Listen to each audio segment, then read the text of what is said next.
Hello everyone and welcome back to my YouTube channel with new vlog. So म अहिले छु हाम्रो नायरको नेटा पोखरा भन्ने ठाउँमा र अहिले साँझको बेला परेको छ सायद 5:30 पौने 6 को हरारीमा चाहिँ टाइम छ अहिले र म तपाईहरुलाई देखाउन गइरहेको छु हाम्रो नेटा पोखराको दृश्य। कृपया हेर्नु होला। अब अहिले हाम्रो यहाँनिर बाटो पिचको काम चल्दैछ। अहिले चाहिँ अब आज चाहिँ अब सबैजना गइसके, कामदारहरू पनि सबैजना गइसके।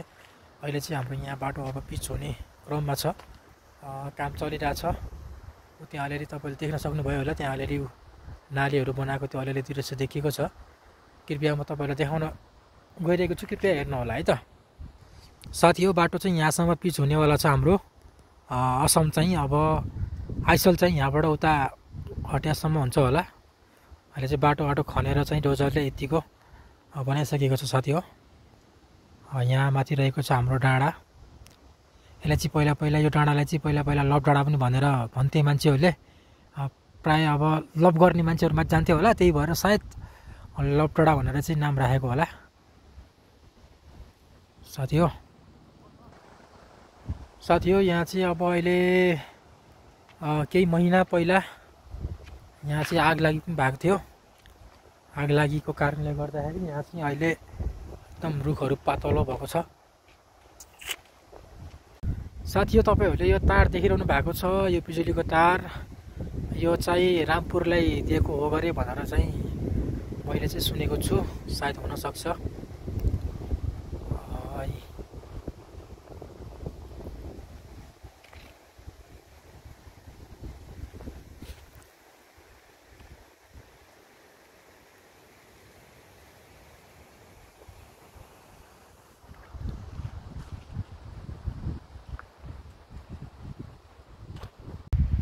साथी हो म चाहिँ अब अहिले यहाँबाट चाहिँ घरतिर जान लागेँ। अहिले चाहिँ अब एकछिनपछि म तपाईँहरूलाई टाढाको दृश्य पनि देखाउँछु। कृपया भिडियोसँग बनिरहनु होला।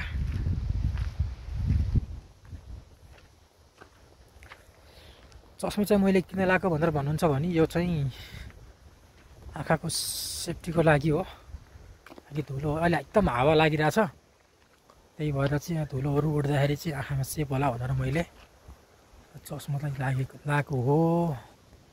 हेर्नुहोस्, यो चस्मा चाहिँ लिखित दिने बेलामा बेलपास जाँदाखेरि तपाईँको चाहिँ आँखा अलिक कमजोर छ भनेर त्यहाँबाट चाहिँ बनाएको चस्मा हो। यो चाहिँ पावरवाला हो,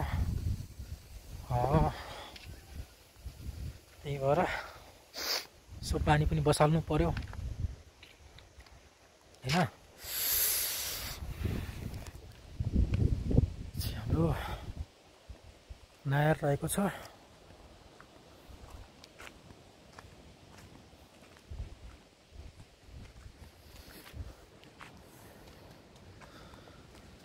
साथै यो बाटो चाहिँ तानसेन, चिलाङ्दी, बौनास, नायर हुँदै चौपारी, मोछाप, खानीछाप, टुटुङ, भालेपास र रामदी जोडिन गएको छ यो बाटो चाहिँ।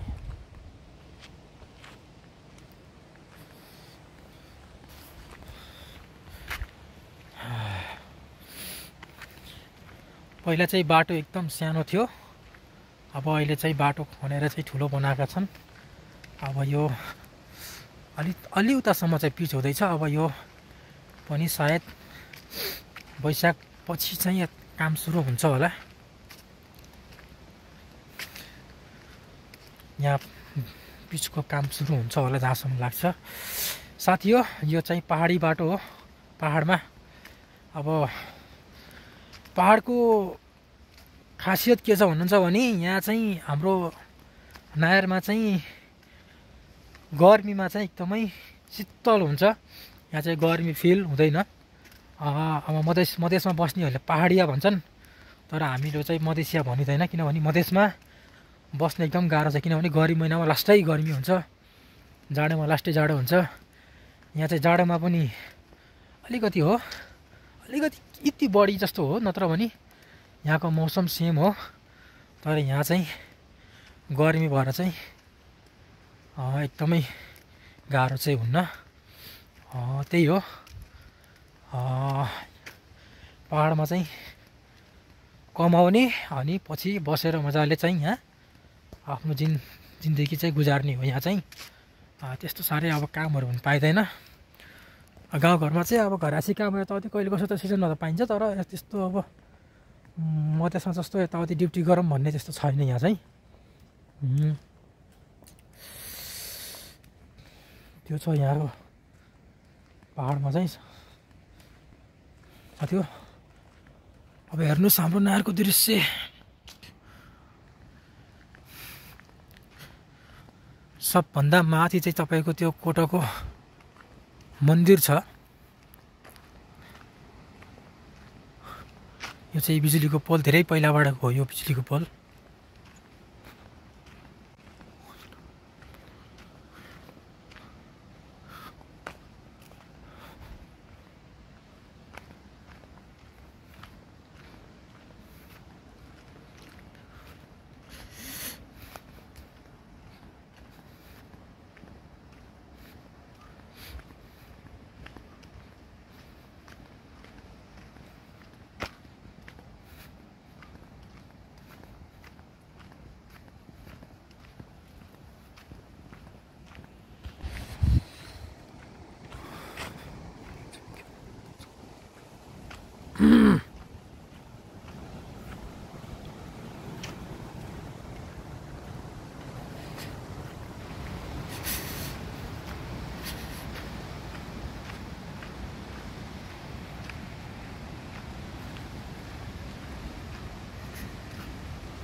हस् त आजको लागि यति नै।